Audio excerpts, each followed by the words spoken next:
할렐루야. 오늘 주일 예배에 오신 여러분들을 주님의 이름으로 축복하고 환영합니다. 오늘 날씨가 고기 굽기 딱 좋은 날씨입니다. 할렐루야.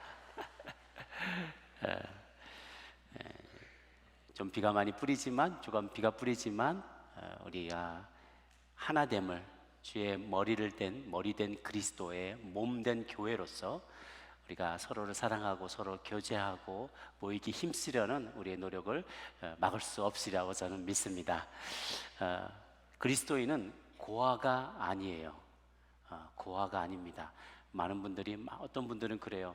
나는 혼자서도 다 신앙생활 할 수 있어. 그냥 유튜브 영상 보고 나 혼자서 그냥 헌금 때 되면 헌금하고 나 혼자서도 믿음 생활 잘 할 수 있어 라고 생각하지만 그렇지 않아요. 우리는 한 몸이기 때문에 그렇습니다. 혼자 신앙하면 교제를 못하기 때문에 온전한 그리스도인이 되기가 힘듭니다. 함께 모여서 자신의 연약함도 나누고 서로 격려하고 도와주고 봉사하고 자신의 은사를 동원하여서 교회를 섬길 때 우리는 자라가게 되는 거죠. 성장할 수 있게 되는 거죠. 그것을 확인하는 자리가 이 교제의 자리입니다. 그래서 그냥 고기 한번 구워 먹지, 집에서 구워 먹지 뭐 어디 가면 그거 못 먹겠습니까? 우리가 못 먹어서 모이는 게 아니잖아요. 그죠? 서로가 모이기에 힘써서 교제하려고 일단 따로 저희가 시간을 구별했으니까요. 쌀쌀하니까, 조금 쌀쌀하니까 옷 잘 챙겨 입으시고 11시부터 우리 4시까지 가시면 언제든지 이렇게 음식이 또 준비가 되어 있으니까요. 어제 가정공동체에서 늦게까지 고기 떼다가 열심히 준비하셨어요. 또 여러분 동역에서도 준비한 줄 알고요. 오랫동안 못 뵀던 동역 식구들, 이런 분들 계시면 오늘 고기 굽기 좋은 날이야 하고 잘 구슬려서 잘 초대해서 함께 아름다운 교제, 풍성한 교제 나눌 수 있으면 좋겠습니다.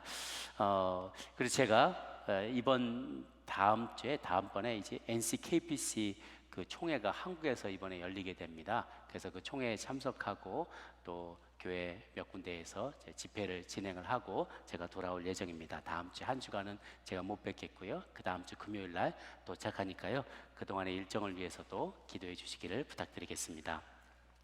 오늘 인간의 음모와 하나님의 구원이라는 제목으로 말씀을 나눕니다. 군사 전문가들이 이런 얘기를 합니다. 현존하는 전투기 중에서 가장 최강의 전투기가 F-22 스텔스 전투기라고 합니다. 레이더에 안 잡힌대요. 레이더를 딱 들여보고 있어도 왔는지 갔는지 구별이 안 돼요. 곤충처럼 취급을 당하는데, 조그만 곤충 하나 날아다닌 것처럼 취급을 당하기 때문에 이게 왔는지 갔는지 몰라요. 북한의 김정은이 제일 두려워한다는 게 F-22 랩터예요. 이 비행기가 왔는지도 모르고 와서 쏟는지도 모르고 쏘고 돌아갔는지도 모르고 돌아간다는 거예요. 뒤통수를 맞아도 언제 어떻게 누구한테 맞았는지 모른다는 거죠. 그만큼 두려운 존재예요. 지금까지 22년 동안 실전 배치됐는데 작전 중에 한 대도 격추되지 않았대요. 엄청 많은 캠페인에 참여를 했는데 한 대도 격추되지 않을 정도로 어마무시한 200km까지 떨어진 적 항공기도 레이더로 잡고 쏘고 도망가는데 그쪽은 모르게 할 수 있다는 것이죠. 이런 이 스텔스 무기들에 대한 이야기를 들을 때마다 저는 어떤 생각이 드냐면, 이거 꼭 영적 전쟁하고 똑같다. 영적 전쟁하고 똑같아요. 우리가 지금 싸우고 있는 대상이 보이지 않을 때가 많다는 거죠. 영적 전쟁은 잘 안 보여요. 악한 영들과 싸우는데 이게 지금 내가 싸우고 있는 상대가 보이지 않는데 언제 어디서 어떻게 얻어맞았는지도 모르는 경우들이 허다하다는 거죠. 그래서 보이지 않는 적과 싸우는 이것이 바로 우리의 영적 전쟁의 현실이다. 이것을 우리가 안다면 대책을 세울 수가 있겠죠. 그래서 우리가 어떻게 해야만 보이지 않는 적의 음모를 정확히 제때 간파하고 그리고 궁극적으로 승리를 거둘 수 있을 것인가, 이걸 오늘 본문을 통해서 같이 한번 알아보는 시간을 가지면 좋겠습니다. 지난 시간에 사울이 다윗을 수도에서 멀리 떨어진 험지로 보내는 장면을 보았어요. 지난주에 13절에 보면, 18장의 13절에 보면 사울이 죽인 자는 천천히요 다윗이 죽인 자는 만만이로다 하고 젊은 처자들이 속옷치며 박수치며 그렇게 환호를 하니까 처음에 천천히요 소리 듣다가 우쭐했다가 만만이요 들으니까 뭐야, 이 마음이, 사울의 마음이, 이 시기하는 마음이 확 들게 된 거죠. 안 되겠다, 이놈. 가까이 둬서는 안 되겠다. 멀리 그냥 천부장이라는 직함을 주면서 멀리 수도에서 떨어진 한지로 이 지방으로 발령을 내버린 거예요. 그러면 눈에 안 보이면 낫겠지, 그렇게 생각을 한 거죠.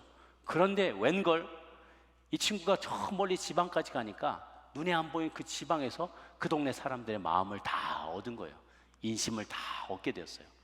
워낙에 하나님께서 주시는 지혜로 백성을 다스렸기 때문에 16절에 보면 다윗이 자기들 앞에 출입함에 백성들이 그를 사랑하였다라고 표현되어 있어요. 쫓아놨더니 영향력을 줄이라고, 없어지게 하려고 멀리 쫓아보내놨더니만 거기서 세력을 규합하기 시작한, 자기가 그랬던 게 아닌데 사람들을 계속 끌어들이게 되는 것이죠. 오늘은 그래서 두 가지를 나누려고 하는데, 첫 번째, 인간의 음모. 사울은 그 다윗이 멀리 가서도 세력을 얻게 되는 모습을 보면서 마음이 조금씩 불안해집니다. 17절을 보니까 오늘 본문은 아니지만 다윗에게 그런 얘기를 하는 거예요. 내 딸 메랍을 너에게 아내로 줄 건데 오직 너는 내를 위해서 좀 더 용기를 내서 여호와의 싸움을 싸우라, 블레셋과 싸우라, 막 자꾸 독려를 하는 거예요. 그가 생각하기를 내 손을 그에게 대지 않고 블레셋 사람들의 손을 그에게 대게 하리라 함이라. 이게 그의 속마음이었어요. 사실은 맏딸 메랍을 주는 거는 다른 조건이 붙는 게 아니었습니다. 이미 그 조건을 충족했어요. 골리앗을 물리치는 자에게 내가 그 딸을 주고 내 사위로 삼고 집안의 세금을 다 면제해 주겠다라고 분명히 약속을 했거든요. 근데 이제 와서 좀 더 싸워라 라고 독려하면 약속을 어긴 거잖아요. 그렇게 약속을 어기면서 속내는 내 손을 그에게 대지 않고 블레셋 사람들 손을 그에게 대야겠다. 쉽게 말하면, 우리말로 하면 손 안 대고 코 풀겠다는 거예요. 내가 내 손에 더럽히지 않고 남의 손을 통해서 다윗을 제거하겠다, 이런 심보가, 계획이 있었던 거죠. 그런데 다윗은 늘 겸손하게 답합니다. 18절에 보면은 다윗이 사울에게 이르기를 내가 누굽니까? 내 아비의 집이 무엇이고 한데.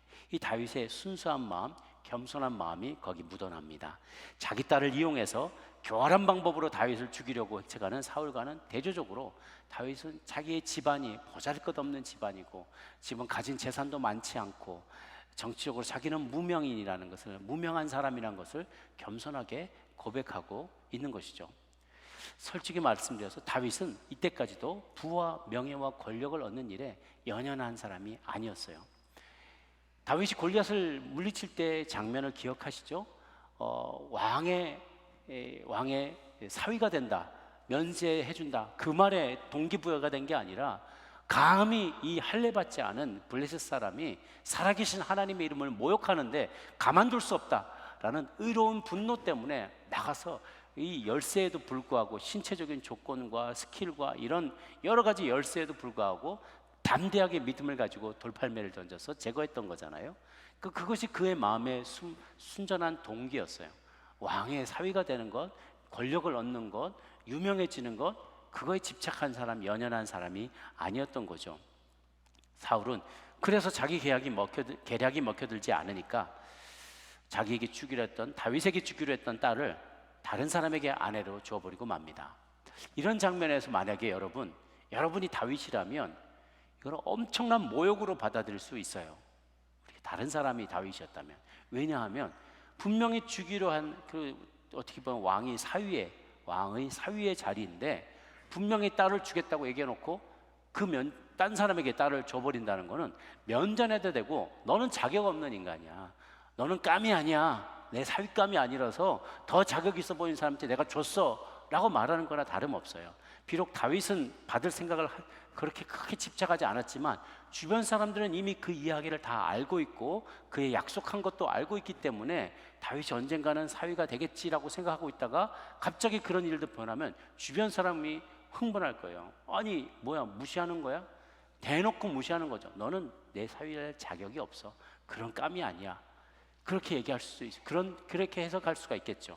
다른 이들 같았으면 마음에 흑심을 품고 마음에 분노를 품고 원한을 품었을 수도 있어요. 그런데 다윗은 그렇게 반응하지 않습니다. 그 뒤로도 나오는 사울에 대한 태도로 미루어 볼 때 다윗은 조금 더 분노를 표현하지 않습니다. 그가 자기의 첫 딸을 메랍을 무흘라 사람 아드리엘에게 아내로 줬더라고 합니다. 그가 왕에게 폐물을 많이 줬는지 뇌물을 많이 줬는지 모르겠어요. 메랍이 원래 다윗을 사랑하지 않아서 그랬을 수도 있고요. 뭐 여러 가지 이유들을 통해서 메랍을 다른 사람에게 아내로 넘겨주게 됩니다. 성경은 이후에 그렇게 아드리엘에게 시집 보내진 딸 메랍과 그에게서 태어난 5명의 아들의 비참한 말로를 사무엘하 21장 8절에 기록을 하고 있어요. 거기 어떤 내용이 나오냐면 이스라엘에 3년간 기근이 있는 거예요. 왜 이런 일이 벌어졌을까 하고 알아보니까 기브온 사람과 맺었던 화평 조약 있죠? 기억나시죠? 출애굽해서 가나안에 갔을 때 기브온 사람들이 먼 동네에서 온 것처럼 가장을 해서 오는 바람에 여호수아하고 같이 화평 조약을 맺고 말았어요. 멀리서 온 줄 알고 들어가 보니까 정복해야 될 피정복 대상자 중에 하나인 거죠. 그런데 하나님의 이름으로, 여호와 이름으로 언약을 맺어버렸기 때문에 어쩔 수 없이 우리 가운데 있게 하겠다라고 허락을 했던 건데, 사울 왕이 나중에 그 약속을 어기고 그들을 핍박하고 쫓아내고 죽이는 일들이 있었어요. 그래서 이스라엘에 3년 동안 기근이 있었던 것이죠. 그 문제를 풀려고 할 때 사무엘하 21장 8절에 보면 왕이 이에 아야의 딸 리스바에게서 난 자고 사울의 두 아들 알모니와 무비보셋 둘과 사울의 딸 메랍에게서 난 자 곧 무을레 사람 바실레의 아들의 5 아들, 그러니까 사울의 두 아들과 5명의 외손자를 다 함께 7명을 다 붙잡아서 기브온에게 그냥 속죄 제물로 넘긴 거예요. 그랬더니 기브온 사람들이 그들을 여호와 앞에서 7명을 목매달아서 동시에 죽였다라는 기사가 후에 나오게 되는데, 그 5명이 이때 넘겨줬던 메랍의 아들들이었습니다. 사울 왕이 약속을 지키지 않고 자신의 욕망을 쫓아서 자신의 계략을 쫓아서 했을 때 그 말로가 얼마나 비참했는지를 우리는 성경에서 보게 됩니다. 자, 오늘 본문에 사울의 땅 그 뒤로 둘째 딸인 미갈이 마침 다윗을 사랑한다는 이야기를 들은 거예요. 그때 사울은 다시 계략을 꾸미게 됩니다. 21절을 보니까 미갈을 사울이 그를 좋게 여겨서 21절에 내가 딸을 그에게 주어서 그에게 올무가 되게 하고 블레셋 사람의 손으로 그를 치게 하리라. 올무, 올가미, 자기 딸을 짐승 잡는 올가미나 코를 꿰는 갈고리처럼 쓰겠다라는 것이죠. 어떤 마음의 심산이었냐면, 이 미갈이 자기가 잘 알아, 이 딸을 알아. 이 미갈은 다윗을 좋아했지만 다윗의 어떤 무공과 그의 용모와 그런 걸 좋아했지, 미갈은 신실한 사람은 아니었어요. 그러니까 사울이 자기하고 늘 코드가 맞았던 미갈을 알고 있기 때문에 얘만 잘 꼬드기면 다윗을 사위로 삼지만 걔를 좌지우지할 수 있겠다 생각을 해서 미갈을 올가미를 쓰기 위해서 그에게 내주려고 계획을 한 것이죠. 그렇지만 다윗은 여전히 그런 제안을 그다지 신뢰하지 않고 그렇게 큰 기대를 하지 않았어요. 처음에 메랍도 그렇게 해서 딴 남자에게 줬던 것처럼 이번에도 또 그럴 수 있겠다 생각하면서 큰 기대를 안 하는 거죠. 그런데 사울이 자꾸만 신하들을 시켜서 말을 흘리는 거예요. 이번엔 정말로 준다 그랬어. 이번엔 정말로 준다니까. 근데 23절을 보니까 다윗의 반응이 일관돼요. 23절에 왕의 사위가 되는 게 너희가 보기에 작은 일인 줄 아냐? 나는 가난하고 천한 사람이다. 나는 심지어 결혼 지참금도 줄 수 없는 사람이다. 그 당시에 결혼 풍습이 만약에 남자가 아내를 얻었다가 이혼을 하게 되면 이 여성이 생계수단이 없는 거예요. 그래서 그거를 염두에 두고 결혼할 때 그 생계까지도 장래에 다 책임지겠다는 것을 그 친정에 처가에다가 갖다 주는 거죠. 이 결혼 집창금인데, 왕에게 줄 만큼 되는 지참금이니까 얼마나 많겠어요. 기대가 많겠어요. 그런 거 나는 해줄 수도 없다. 나 같은 사람이 넘볼 자리가 아니다라고 얘기를 하는 거죠. 그런데 아니나 다를까 사울이 마지막으로 자신의 계략을 노골적으로 드러냅니다.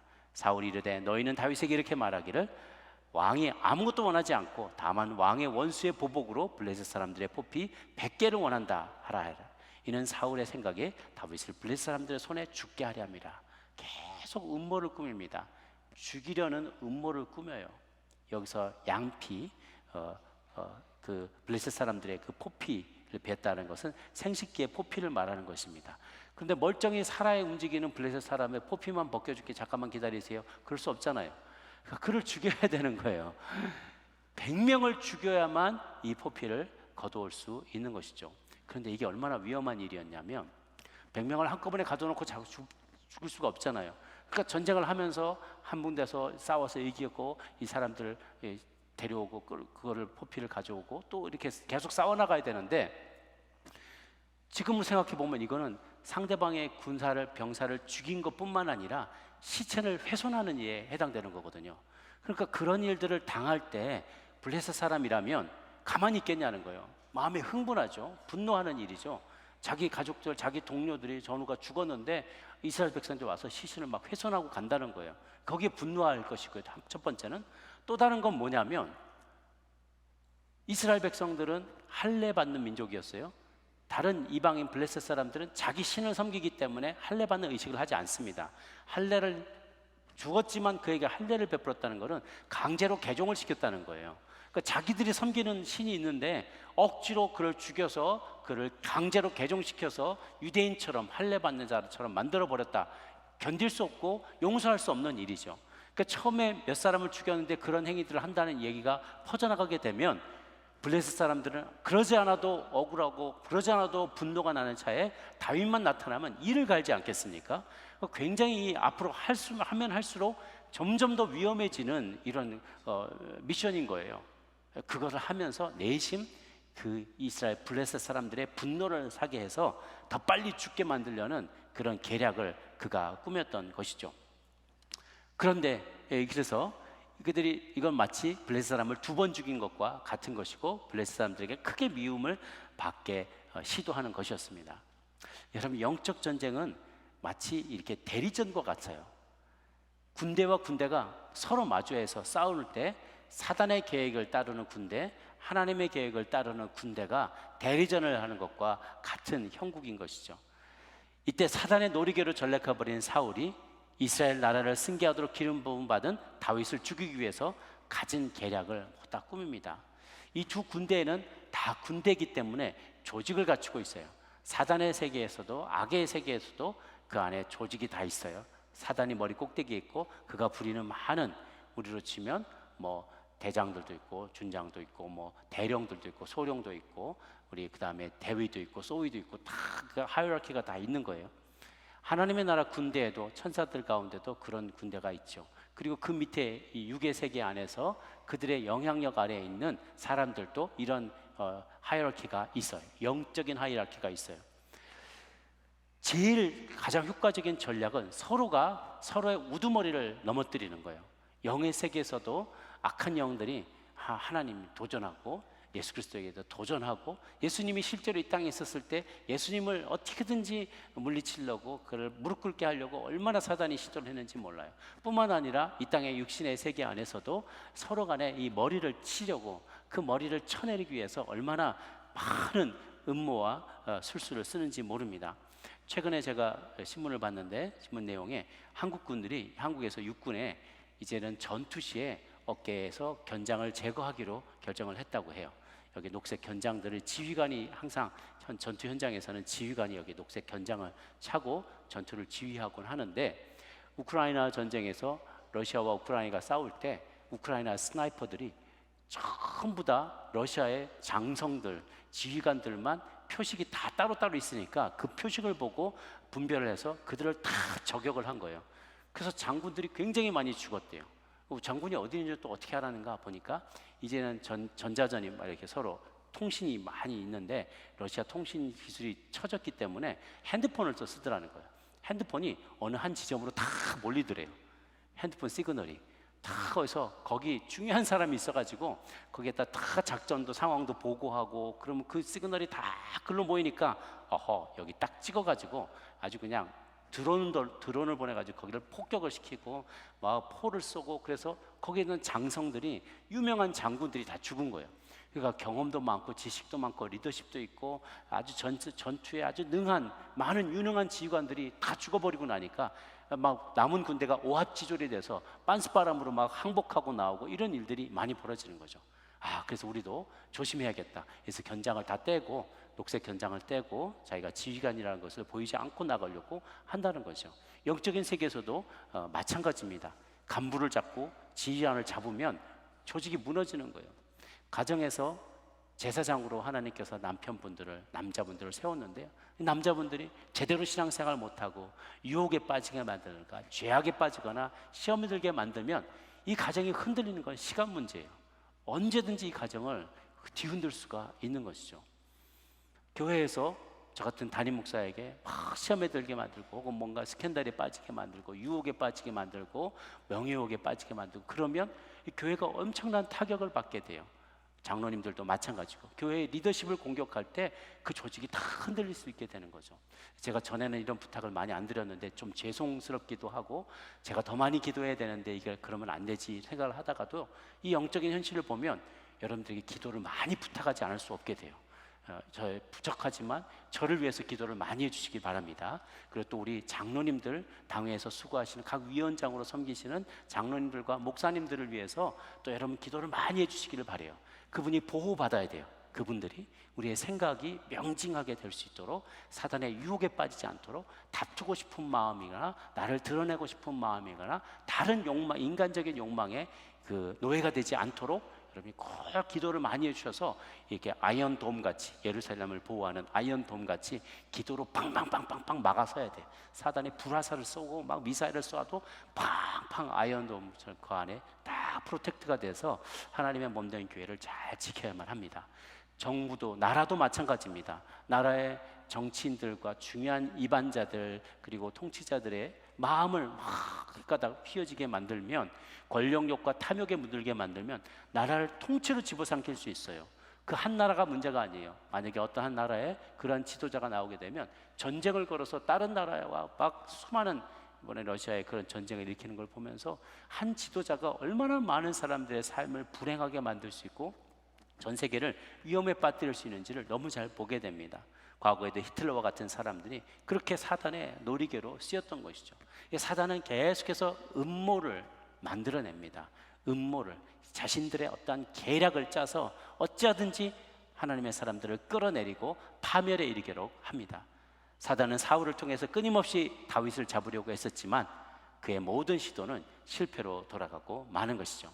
오늘 두 번째 나눌 말씀은 하나님께서 구원하신다. 하나님의 구원. 인간의 음모에 맞서는 하나님의 구원이 있어요. 27절부터 29절까지를 같이 한 목소리로 저 읽도록 하겠습니다. 시작. 다윗이 일어나서 그의 부하들과 함께 가서 블레셋 사람 200명을 죽이고 왕의 사위가 되고자 하니 사울이 그의 딸 미갈을 다윗에게 아내로 주었더라. 여호와께서 다윗과 함께 계심을 사울이 보고 알았고 사울의 딸 미갈도 그를 사랑하므로 사울이 다윗을 더욱더욱 두려워하여 평생의 다윗의 대적이 되니라. 아멘. 사단이 계획대로 일이 풀려나가지 않는 거예요. 100명의 포피를 배워라 라고, 그러면 딸을 주겠다라고 사울이 제안을 했는데, 이 웬걸 다윗이 그래요? 알겠습니다. 그럼 제가 그걸 지참금을 대체하는 걸로 생각하고 제가 가서 해보겠습니다. 가서 200명의 포피를 배운 거예요. 100명만 해도 된다는 걸 갖다가 200명의 포피를 배워서 여기 있습니다 하고 사울에게 던져줬던 거죠. 참, 사울이 할 말이 입이 떡 벌어졌어요. 가서 죽어오라고 했더니만 200명이나 배고 와서 온 사람들이 막 보는, 부하들이 보는 앞에서 이야 역시 다윗 대단해, 사람들이 막 또 만만 소리를 또 하기 시작하는 거예요. 참 생각해 보십시오. 사울은 인간적으로 봤을 때 모든 것을 다 가진 사람이었어요. 군사력이 있었습니다. 군사를 부리는 사람이었어요. 그러기에 재정이 넉넉했습니다. 권력이 있었던 사람이에요. 모든 걸 다 가진 사람이에요. 모든 거 다 가졌지만 마이너스 하나님의 임재. 하나님의 임재는 떠나갔다 그랬어요. 그러니까 하나님의 임재 빼고 나머지 다 가진 거예요. 모든 걸 가지고 마이너스 하나님의 임재. 다윗은 어떤 사람입니까? 가진 게 없는 사람이었어요. 신분도 비천했어요. 그 집안이 다윗 유다의 자손이긴 하지만 그 집안이 그렇게 유력한 집안이 아니었어요.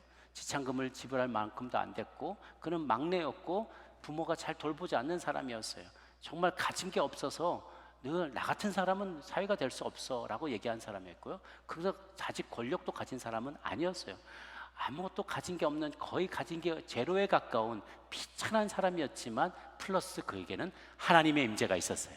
모든 것을 가졌지만 하나님의 임재가 빠진 사람과 가진 건 별거 없지만 하나님의 임재를 가진 사람이 맞붙을 때 누가 이기게 되나요?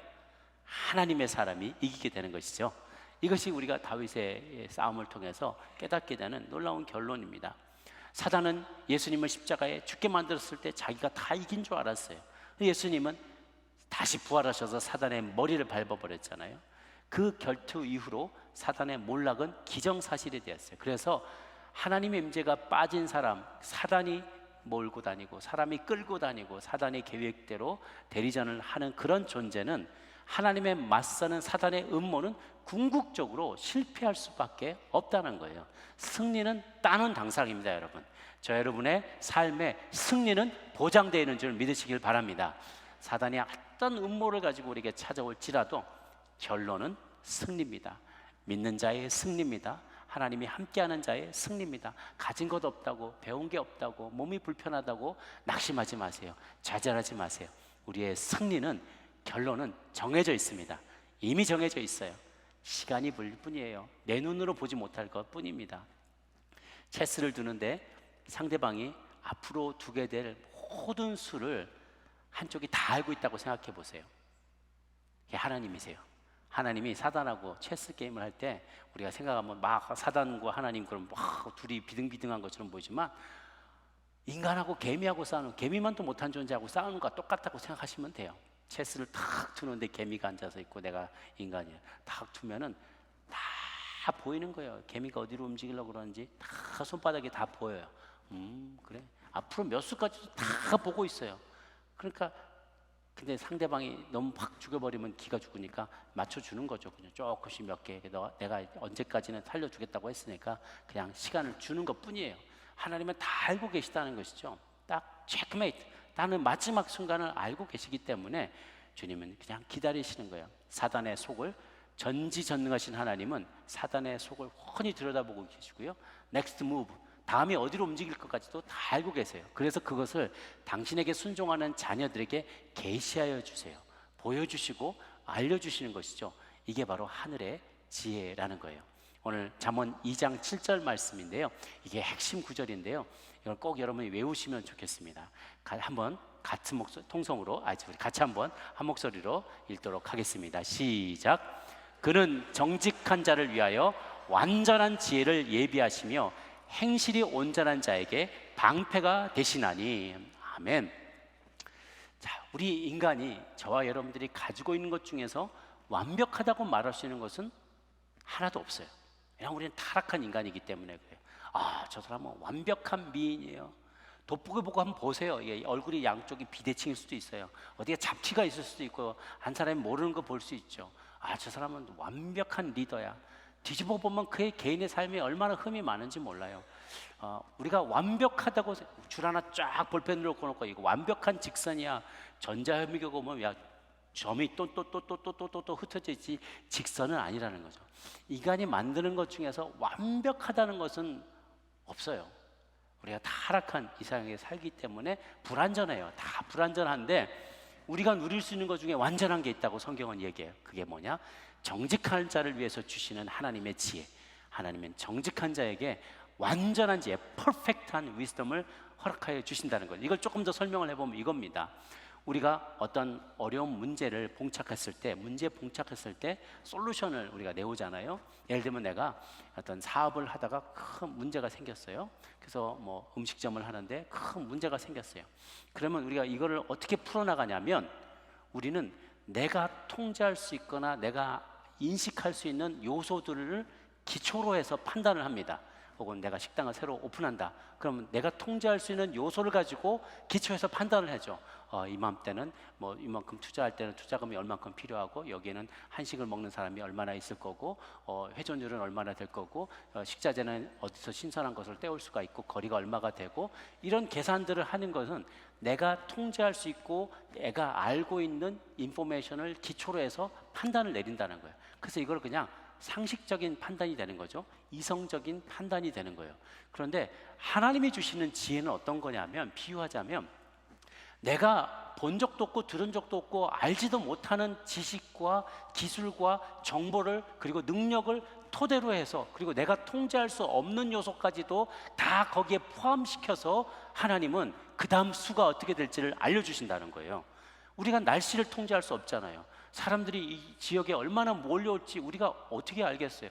5년 후, 10년 뒤에 경기가 어떻게 될지, 코로나가 나를 히트할지, 우리는 도저히 이건 내가 통제할 수 없는 일이잖아요. 그러니까 그 통제할 수 있는 산에서 하는 게 상식적이고 지극히 이성적인 판단이고 합리적인 판단이라면, 하나님이 주시는 지혜는요, 그거를 뛰어넘는 거예요. 초월적인 지혜를 주세요. 어떤 사람에게? 정직한 하나님의 사람들에게, 정직하게 순전하게 하나님을 섬기려고 가는 사람들에게는, 술수를 꾸미고 악한 사람들은 음모를 꾸미거나 막 꾀를 부리거나 이렇게 하지만, 하나님은 정직하게만 하면 하나님의 나머지를, 내가 생각도 못했던 것들을 채워주신다는 거예요. 내가 통제할 수 없는 일들, 내가 알지도 못하는 일들, 앞으로 되어질 일들, 개발되어질 새로운 테크놀로지, 이런 것까지도 다 포함해서, 그리고 하나님이 할 수 있는 것, 날씨를 바꾸시고 사람들의 마음을 바꾸고 형편과 상황을 다 바꾸는 놀라운 조합을, 전에 없었던 놀라운 조합들을 만들어서 모든 것을 합력하여 하나님의 뜻대로 선을 이루신다는 거예요. 그것이 바로 하나님의 정직한 자에게 주시는 완벽한 지혜입니다. 그 지혜, 완전한 지혜를 누리시는 여러분 되기를 주님의 이름으로 축복합니다. 하나님은 다윗을 전쟁터에서도 용맹하게 하셨을 뿐 아니라 사람들의 마음도 사게 하셨어요. 처음에 미갈을 미끼로 쓰려고 했는데 오히려 미갈이 다윗을 더 사랑하게 되고요. 보니까 27절에 보면은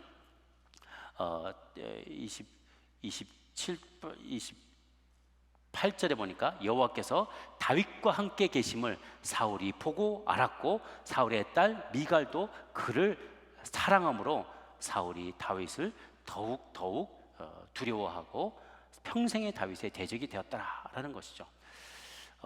더욱 두려워하게 됐다. 더욱도 아니고 더욱 두려워하다. 아주 공포심에 사로잡히게 된 거예요. 자기가 낳은 자기 딸도 점점 다윗에게 확 끌려가게 되고, 주변의 사람들의 마음도 사게 되고, 용맹스러움을 더해서 2배나 되는 200명의 포피를 배우는 그런 무공을 세우는 것을 보면서 마음이 두려워져서 어쩔 수 없이 미갈을 내어주게 되었어요. 이렇게 다윗은 온갖 역경에도 불구하고 지혜롭게 행합니다. 마지막 30절에 보면, 블레셋 사람들의 방백이 싸우러 나오면 그들이 나올 때마다 다윗이 사울의 모든 신하보다 더 지혜롭게 행함에 이에 그의 이름이 심히 귀하게 되었더라. 전략을 짜는데 블레셋 사람들은 생각지도 못한 전략, 주변의 다른 신하들과 장군들은 생각지도 못한 전략을, 자기도 그렇게 있는지도 몰랐을 거예요. 그 순간에 하나님의 임재가, 하나님의 완전한 지혜가 임하면서 적을 완전히 소탕하고 제압하는 그런 놀라운 능력을 그에게 허락해 줬죠. 사람들의 마음을 사고 적을 물리치는 그런 지략을 선보이면서 점점 그는 사람들 앞에서 존귀함을 얻게 됩니다. 저럼 하나님께서 함께 하시는 자는 어떤 역경을 만나더라도 반드시 전화위복의 역사를 맡게 되는 것이에요. 성경에 보면 이 사단의 음모와 하나님의 지혜가 정멸 충돌하는 장면이 여러 군데에서 목격이 됩니다. 다니엘을 모함하려 했던 제국의 지도자들의 그 시도에 맞서 싸운 다니엘, 그를 건져낸 하나님의 이야기, 유대인들을 다 완전히 몰살시키려고 했던 그 하만의 음모에 맞서서 싸웠던 모르드게와 에스더 왕비의 이야기, 또 예수님 당시에 그를 올무에 사로잡으려고 온갖 술수를 썼던 유대 지도자들, 그럼에도 불구하고 그 모든 것들을 기가 막힌 지혜로 무색하게 만들었던 예수님의 이야기, 이것이 바로 인간의 얄팍한 꾀, 일반의 음모에 대항하는 하나님의 완전한 지혜의 이야기들입니다. 신기한 것은 사단도 사람을 통해서 일하고요, 하나님도 사람을 통해서 일해요. 그렇기 때문에 이 전투가 벌어질 때 사람이 싸우는 것 같지만 실질적으로는 그 배경의 능력들이 대신해서 싸우게 되는 것이죠. 그래서 예수님은 제자들을 둘씩 짝지어 세상 가운데 보내실 때 이렇게 경고하십니다. 마태복음 10장 16절 말씀입니다. 시작. 보라, 내가 너희를 보냄이 양을 이리 가운데로 보냄과 같도다. 그러므로 너희는 뱀같이 지혜롭고 비둘기같이 순결하라. 아멘. 이 말씀을 좀 오해의 소지가 있는데, 어떤 분들은 뱀처럼 지으라 그러니까, 아니 세상에서 이 세속적인 수단에 의지해서 좀 부정한 방법도 쓰고 비진리와 적절하게 타협하면서 현실을 좀 영악하게 헤쳐나가야 되지 않겠냐. 앞부분은 그런 말씀이다. 뱀처럼 지혜로워라. 그래서 세상에서 살 때는 영악하게 세상과 타협하고 살지만 교회 일만큼은 그래도 순결하고 깨끗하게 해야 되지 않겠냐. 그러니까 이원론적으로 생각하는 거야. 세상에서는 뱀처럼 살고 나면 낼름낼름 하면서 세상에서는 뱀처럼 좀 살다가 주일날 오면 싹 얼굴 바꿔가지고 비둘기처럼 야게 순전하게 이렇게 살아야 되지 않겠냐 하고 오해할 수가 있다는 거예요. 그게 아니에요. 우리가 맥락을 이해해야 되는데, 이 맥락이 예수님이 제자들을 양떼를 이리 가운데 보낸 것 같다 라고 얘기하면서 전도하도록 하는 건데요, 예수님께서 이것에 대해서 직접 해석을 해주시는 장면이 17절에 나오는데, 지혜롭게 행하는 것은 주님은 사람들을 삼가하는 것이다 라고 얘기해요. 사람들을 삼가다라는 것은 마음을 지키라는 거예요. 악한 사람들로부터 네 몸과 마음을 지켜라 라는 뜻이랍니다. 천국 복음을 전할 때 어떤 이는 마음이 활짝 열려서 복음을 잘 받아들이는 이들도 있지만, 어떤 분은 마음이 완악해가지고 어떻게든지 꼬투리를 잡고 전하는 일을 해치려고 핍박하려고 하는 사람들이 있다는 거예요. 그럴 때 먼저 잘 분별해 봐서 잘 배우고자 하고 흡수하려고 하는 이들에게는 진리의 말씀을 잘 가르쳐 주지만, 거부하고 비방하고 핍박하려는 사람은 상대를 하지 말고 잘 피하라는 거예요. 상대할 사람을 앞으로 잘 분별하고 피할 사람을 잘 피하라는 겁니다. 거기에 바로 이렇게 뱀이 뭔가 이렇게 위기에 직면하면 잘 피하거든요. 그러니까 이것이 상대가 나를 괴롭게 한다, 핍박하려고 하면 내 마음과 몸을 지키도록 잘 피하라는 거예요. 거기서 뱀처럼 잘 지혜롭게 위기를 모면하라라는 이야기고요. 반대로 그 반면에 순결하라는 말의 의미는 19절에 그렇게 예수님이 설명하셨어요. 너희를 넘겨줄 때 어떻게 또는 무엇을 말할까 염려하지 말아라. 이방의 지도자들에게 넘겨주게 되면 무슨 말할지 염려하지 말라는 거예요. 그래서 불신자들이 복음에 대해서 비판하고 반박할 때, 악한 이들이 신자들을 핍박하는 음모를 꾸밀 때 복음의 진리를 타협하지 않으면서도 그 계략을 파할 수 있는 지혜를 성령님께서 가르쳐 주실 거라는 거예요. 그래서 하나님의 자녀와 어둠의 자녀들이 대결할 때 하늘의 지혜를 힘입은 자들이 사단의 음모를 힘입은 자들을 이겨낼 수 있다는 것입니다. 뱀처럼 지혜롭게 피해야 될 상황들을 지혜롭게 잘 피하되, 그러나 진리를 타협하지 말고 비둘기처럼 순결한 마음으로 그 모든 음모에 맞서 싸우면 하나님이 완벽한 지혜를 허락하실 거라는 이야기죠. 때론 여러분 직장에서 사회에서 사회생활을 하시면서 직장에서 억울한 음모에 희생양이 될 때가 있어요. 나는 나쁜 짓을 하지 않았는데 내가 하지 않은 말을 했다고 하고 하지 않은 행동을 했다고 하고 나의 탓으로 돌리고 사람들이 나를 핍박하려는, 특히 믿음의 사람이 내가 믿음을 가지고 행동하는 것을 안 믿는 사람이 곱깝게 보면서 어떻게든지 해코지 하려고 하는 경우들이 있어요. 그런 일을 당할 때 어떻게 해야 되느냐, 똑같이 음모를 꾸미지 말라는 거예요. 그래? 네가 이런 수를 써? 나는 머리가 없는 줄 알아? 그러면 나도 똑같이 막 음모를 꾸미려고 하지 말라는 거죠. 이 두 가지 특징이 있어요. 음모를 꾸미는 사단의 음모, 사단이 주는 그 음모와 하나님께서 주시는 지혜의 차이가 있습니다. 음모는요, 사단의 특징은 liar and killer, 거짓말하고 죽이는 자예요. 그 음모를 꾸며서 나타나는 결과를 보면 그 음모의 대상자가 된 사람은 거짓에 속게 되고요, 결국은 파멸에 이르게 되고 심하면 죽음에 이르게, 물리적인 죽음을 맞게 돼요. 그런데 하나님이 주시는 지혜의 특징은 뭐냐면 진리예요. 특징은 진리고, 그 진리를 깨달은 자가 살아나게 돼요. 생명을 얻게 돼요. 그러니까 사단의 음모와 하나님의 지혜는 완전히 대척점에 있습니다. 사단은 거짓말하고 죽이려고 음모를 꾸미는데요, 하나님께서 찾아오셔서 하시는 역할은 거짓말이 아닌 진리를 우리에게 가르쳐주고, 그리고 그 진리로 살아나게 하는 거예요. 그래서 하나님 편에 서 있는 사람은 다 살아납니다. 사단의 음모에 빠져드는 사람은 그 음모를 획책하거나 그 음모를 주관하는 그 사람조차도 나중에는 파멸에 이르게 되는 거죠. 이 생명을 거짓으로 죽음을 가져오는 거짓말과 생명을 가져오는 진리의 싸움이라는 것입니다. 그래서 여러분이 세상에서 이런 음모에 노출되고 공격받을 때 똑같이 음모로 맞서지 말고 비둘기 같은 그리고 정직한 자에게 주시는 하나님의 완전한 지혜로 싸워 승리할 수 있게 되기를 바랍니다. 결국은 사단의 음모는 발각됩니다. 만천하의 폭로가 될 것입니다. 하나님이 주시는 지혜는 더딜지 모르지만 서서히 알려지게 되고 사람들의 마음에 확신을 주게 되고 사람들을 살리게 됩니다. 보이지 않는 일상의 싸움에서 사단의 음모를 분별할 수 있는 영적인 분별력을 달라고 여러분 기도하시길 바랍니다. 또한 그 음모를 이길 수 있는 하늘의 지혜, 완전한 지혜도 허락하여 달라고 기도하신 여러분들이 되기를 바랍니다. 우리 같이 한번 기도하며 나가도록 하겠습니다.